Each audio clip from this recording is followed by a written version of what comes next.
நாம் நேரம் கிடைக்கும் போதெல்லாம் தேவனை குறித்து சிந்திக்கிறோம், தேவனை குறித்து படிக்கிறோம், தேவனை குறித்து பேச வேண்டும் என்று ஆசைப்படுகிறோம். நியாயமான ஆசை, நல்ல ஆசை. இந்த நல்ல ஆசைகளுக்கெல்லாம் நம் ஆண்டவராகிய இயேசு கிறிஸ்து நம்மோடு கூட எப்பொழுதும் சமீபித்து இருக்கிறார். உண்மையாய் தம்மை நோக்கி கூப்பிடுகிற யாவருக்கும் அவர் சமீபமாய் இருக்கிறார் என்று வேதம் சொல்லுகிறது. தூரத்திலிருந்து ஒருத்தங்களை நம்ம கூப்பிட்டோன்னு வச்சுக்கோங்க, அப்போ நம்ம ரொம்ப ஸ்ட்ரெயின் பண்ணி ரொம்ப கஷ்டப்பட்டு நம்ம கூப்பிடுவோம். ஆனால் பக்கத்தில் ஒருத்தர் இருக்கிறார்னா நம்ம ஸ்ட்ரெயின் பண்ணி கூப்பிடணும்னு தேவையில்லை. நம்ம சாதாரணமாக அவங்ககிட்ட பேசினாலே போதும், அவர் கேட்டுக்கொண்டே இருக்கிறார். அப்படித்தான் பிரியமான பிள்ளைகளை, எப்பொழுதும் நமக்கு சமீபத்தில் இருக்கிறார், நம்மோடு கூட இருக்கிறார். நம்முடைய எண்ணங்கள் புதுப்பிக்கப்படும்படி என்றைக்கும் நம்முடைய மனதில் ஒரு நல்ல மனம் புதுப்பிக்கப்பட்டவர்களாய் வாழும்படி தான் அவர் விரும்புகிறார். ஒவ்வொரு நாளும் அவர் புதிய அபிஷேகத்தை, புதிய கிருபையை ஏன் கொடுக்க விரும்புகிறார்? நம்முடைய பிள்ளைகள் புதிய வாழ்க்கைக்குள்ள வரணும், புதிய வாழ்க்கை வாழ வேண்டும் என்று சொல்லி ஆண்டவராகிய இயேசு கிறிஸ்து எதிர்பார்க்கிறார். ஒரு சின்ன சாட்சியை நான் உங்களுக்கு சொல்லட்டும். ஒரு அருமையான சகோதரிக்கு ஒரு நாள் ஒரு ஆப்ரேஷன், பைல்ஸ் ஆப்ரேஷன் பண்ண வேண்டும் என்று டாக்டர்ஸ் சொன்னாங்க. அவங்க 3 டாக்டர்ஸை கன்சல்ட் பண்ணிட்டாங்க. 3 பேருமே உங்களுக்கு ஆப்ரேஷன் பண்ணணும்னு சொல்லிட்டாங்க. 4வதாக அவங்க சர்ஜன்ட்ட போகும்போது அந்த சர்ஜன் சொன்னார், நீங்கள் அவங்களுக்கு வந்த பைல்ஸ் ஹெமராய்டு அப்படின்னாங்க. இந்த ஹெமராய்டு எதுக்காக வருதுன்னா, பெருங்குடலில் கேன்சர் இருந்ததுன்னா இந்த ஹெமராய்டு அதுக்கு ஒரு சிம்டம்ஸ் அப்படின்னு சொன்னார். காரணம் என்னென்னா, அந்த சகோதரியோட தகப்பனாருக்கும் கேன்சர் தான் அவங்க மரித்து போயிருந்தாங்க. அப்போது அந்த கேஸ் ஹிஸ்ட்ரி அவர் எழுதும் பொழுது, கட்டாயம் உங்களுக்கு பெருங்குடலை நம்ம டெஸ்ட் பண்ணி பார்க்கணும் அப்படின்னு சொன்னதுனால அந்த சகோதரி தேவ சமூகத்தில் ஜெபிக்க ஆரம்பித்தார்கள். ஆண்டவரே, நீ நல்ல தேவன், நீ நல்ல காரியங்களை செய்கிற கர்த்தர் அல்லவா, எப்பொழுதும் நீ ஜெபத்தை கேட்கறதற்கு எங்களுக்கு சமீபமாக இருக்கிறீங்க, நீங்கள் எங்களுக்கு தூரத்தில் இல்லை ஆண்டவரே, எங்களுக்கு சமீபத்தில் இருக்கிறதுனால எனக்கு ஒரு நல்ல பதிலை தாருன்னு ஜெபிக்கும் பொழுது ஆண்டவர் ஒரே ஒரு வார்த்தை அவர்களுக்கு கொடுத்தார். என்ன வார்த்தை தெரியுமா? முந்தினவைகளை நினைக்க வேண்டாம், பூர்வமானவைகளை சிந்திக்க வேண்டாம்.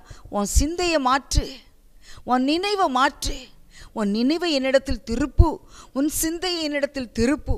பழைய காரியங்களை குறித்து உனக்கு சிந்தனை வேண்டாம், பழைய காரியங்களின்படி நான் உன்னை நடத்தப் போவதில்லை என்று சொன்னார். ஆனாலும் அந்த சகோதரி தொடர்ந்து தேவ சமூகத்தில் ஜெபித்து கொண்டிருந்தார்கள். அவர்களுக்காக பலரும் ஜெபித்தார்கள். ஆண்டவருடைய பெரிதான கிருபையினால் அந்த ஆப்ரேஷன் நாளில் அவங்களுக்கு அந்த பெருங்குடலை அவங்க ஒரு டெஸ்ட் பண்ணி பார்க்கும் பொழுது கேன்சர் இல்லைங்கிற ரிசல்ட்டை கர்த்தர் கொடுத்தார். ஹல்லேலூயா! எத்தனை பெரிய மகிழ்ச்சி பாருங்கள்.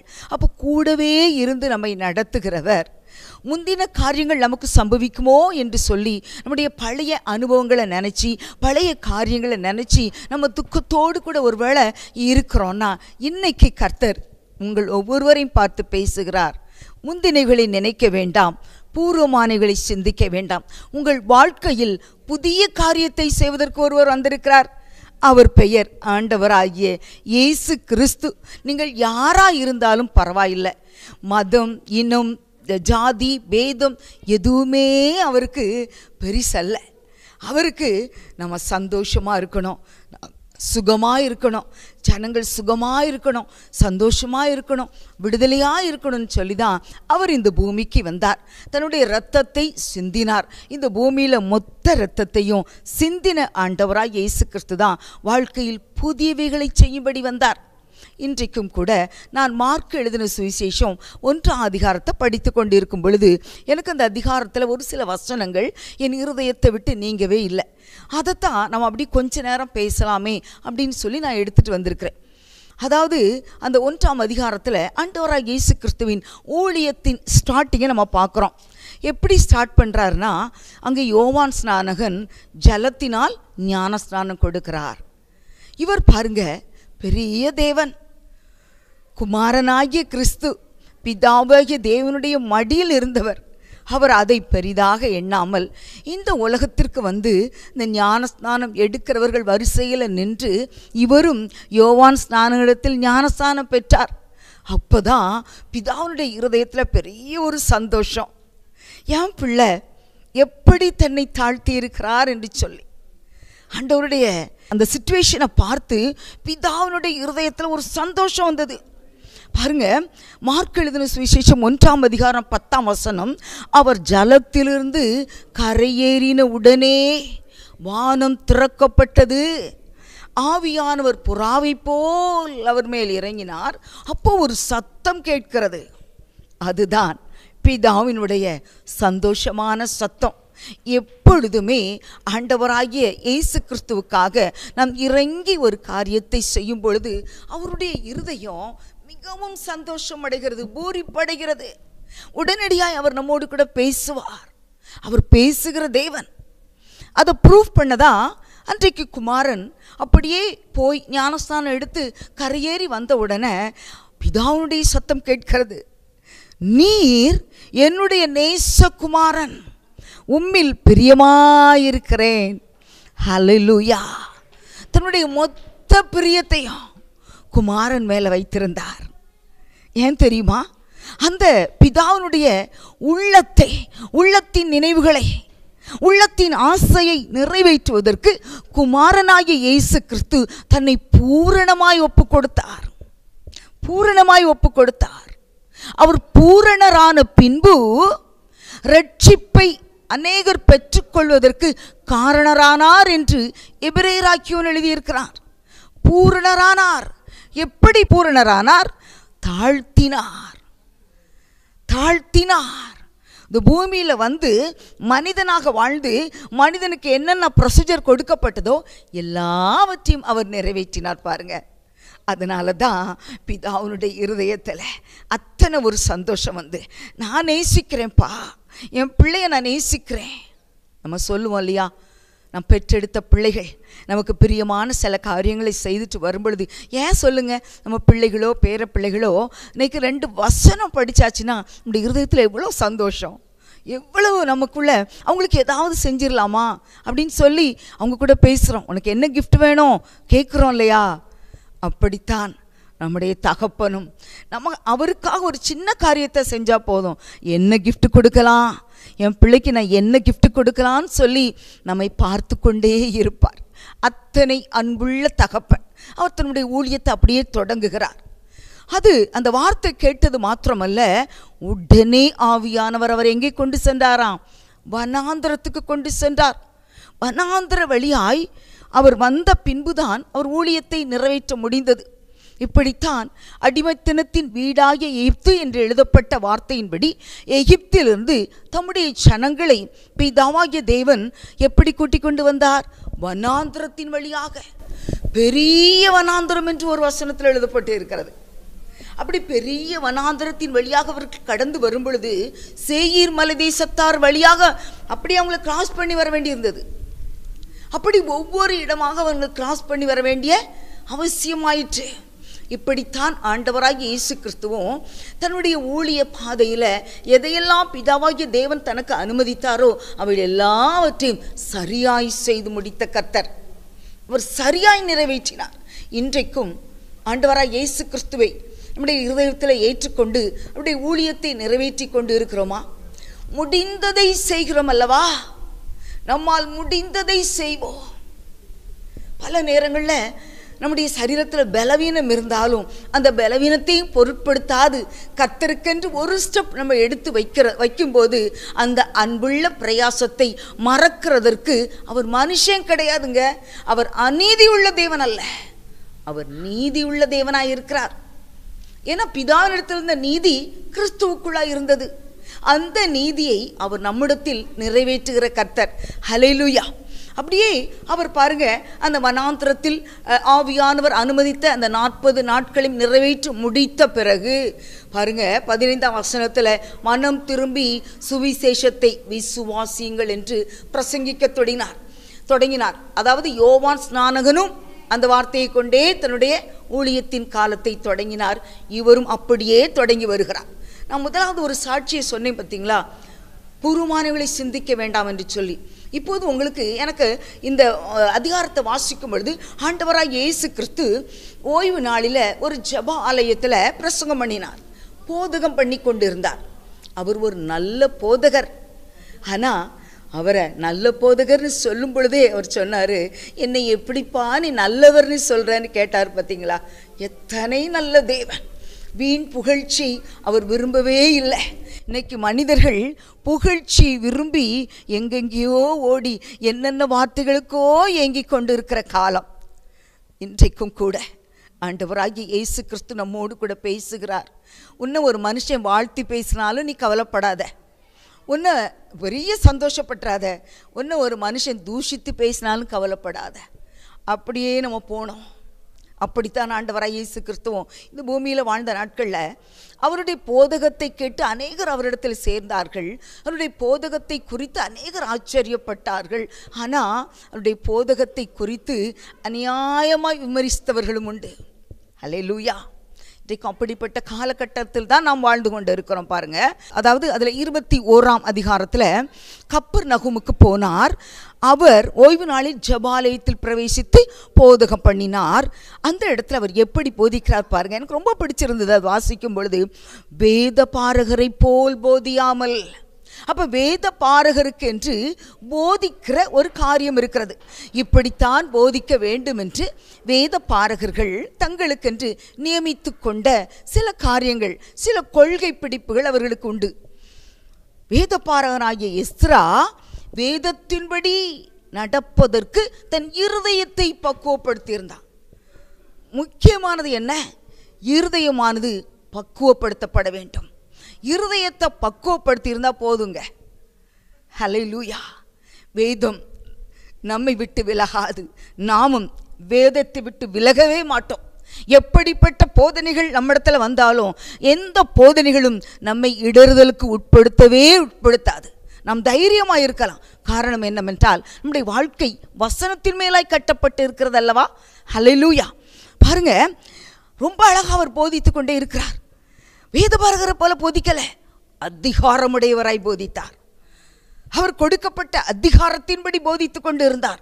அந்த நேரத்தில் ஜெப ஆலயத்திலே அசுத்த ஆவி உள்ள ஒரு மனுஷன் இருந்தான். அசுத்த ஆவி உள்ள மனுஷன் எங்கே இருந்தான்? ஆலயத்தில் இருந்தான். இன்றைக்கும் ஆலயத்தில் அசுத்த ஆவி பிடித்த மனிதர்கள் இருக்கிறார்கள். அந்த அசுத்த ஆவியை துரத்துவது நல்லது என்று சொல்லி ஆண்டவராய் இயேசு கிறிஸ்து கண்டார். அப்போ இயேசு போதித்து கொண்டு தான் இருக்கிறார். அந்த மனுஷனை நோக்கி அவர் பேச ஆரம்பிக்கவே இல்லை. இந்த 24ஆம் வசனத்தில் அவன் சொல்லுகிறான் பாருங்க, ஐயோ நசரேயனாகிய இயேசுவே, எங்களுக்கும் உமக்கும் என்ன?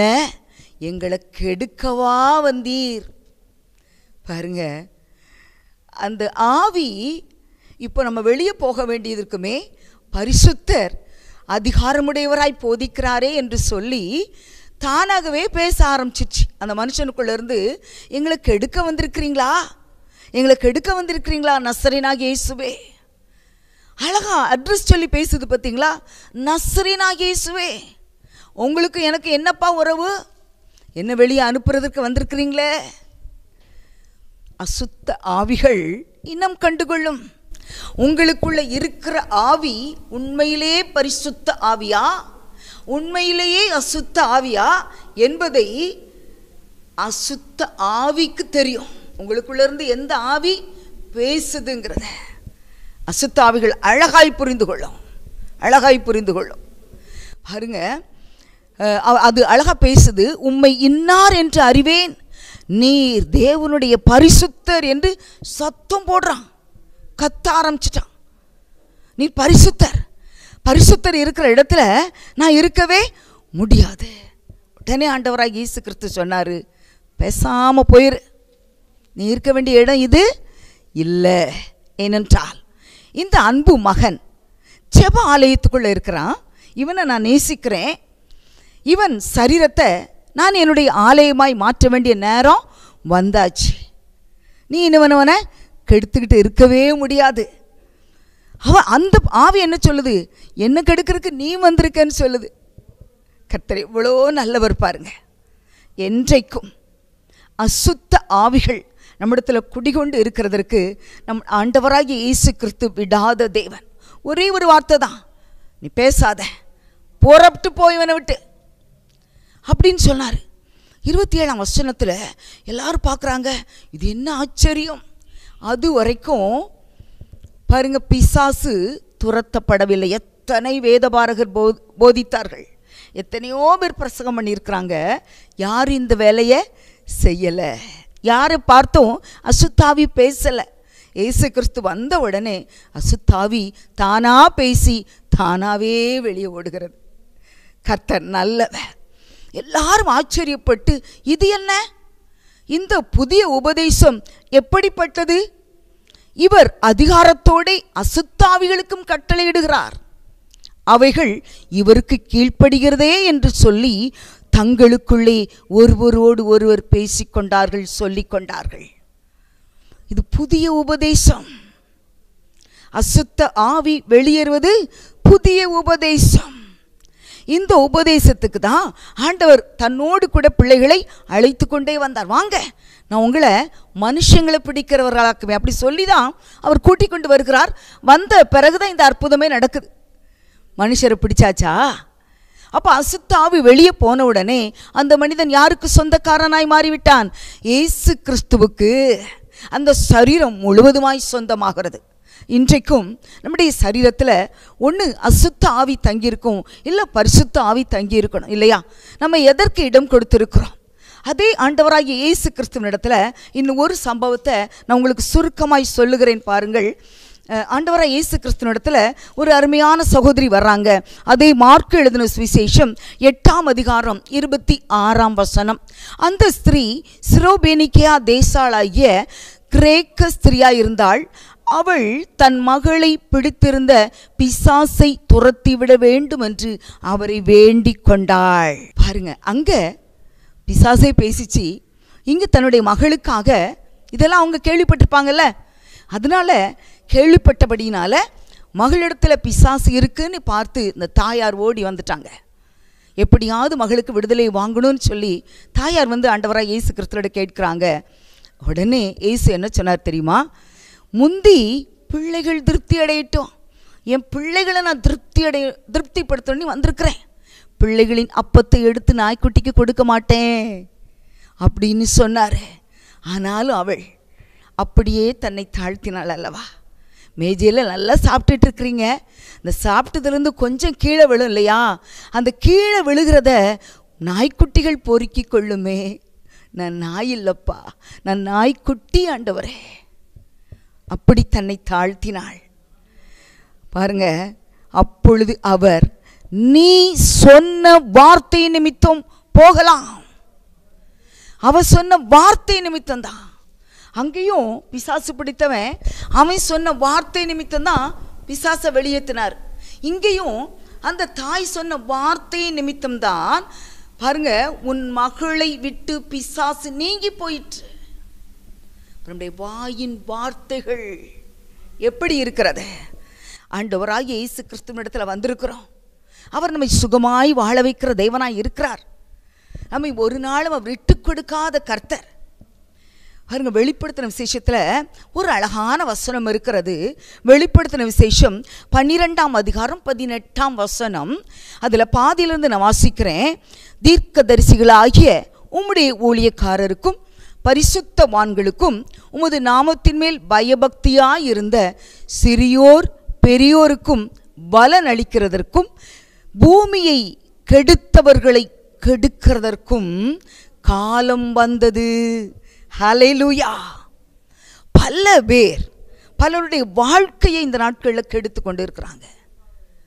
பலருடைய சொத்துக்களை திருடி வைத்துக்கொண்டு, சொத்து சுதந்திரங்களை திருடிக்கொண்டு அவருடைய பிள்ளைகளுடைய வாழ்க்கையை கெடுத்து கொண்டு இருக்கிறாங்க. பூமியை கெடுத்தவர்களை கெடுக்கிறதற்கும் காலம் வந்தது. தீர்க்கதரிசிகள் பரிசுத்தவான்கள் கர்த்தருடைய நாமத்தின் மேல் பயபக்தியாக இருந்த பெரியோர் சிறியோர் எல்லாருக்கும் அவர்கள் செய்ததற்கேற்ற பலனை கொடுக்கிற காலம் வந்தது. நமக்கு காலம் வந்துருச்சுங்க. நன்மை செய்தால் மேன்மை இல்லையோ? இன்னைக்கு நிறைய பேர் நன்மை செய்திருக்கிறோம் அப்படின்னு சொல்லி நம்ம நினச்சிக்கிட்டு இருக்கிறோம். இன்னும் நன்மை செய்வோம். நன்மை செய்வதில் சோர்ந்து போகாமல் இருப்போம். தளர்ந்து போகாமல் இருந்தால் ஏற்ற காலத்தில் நாம் அறுவடையை பெற்றுக்கொள்வோம் இல்லையா? ஆண்டவராகிய இயேசு கிறிஸ்துவும் நமக்கு பலனை கொடுக்கிற நாள் வந்தாயிற்று என்று வேதம் சொல்லுகிறது. கர்த்தருடைய நாள் வந்திருக்கிறது. இத்தனை நாள் ஆண்டவருக்குன்னு ஓடி ஊழியம் செய்கிறேன், இதுவரைக்கும் ஒரு பலனை பார்க்கலன்னு நினைக்கிறீங்களா? ஆண்டவருக்கு நீ எவ்வளவோ கொடுத்துருக்கிறேன், இன்னும் ஒரு பலனையும் பார்க்கலன்னு நினைக்கிறீங்களா? கர்த்தர் உங்களை பார்த்து தான் பேசி கொண்டு இருக்கிறார்.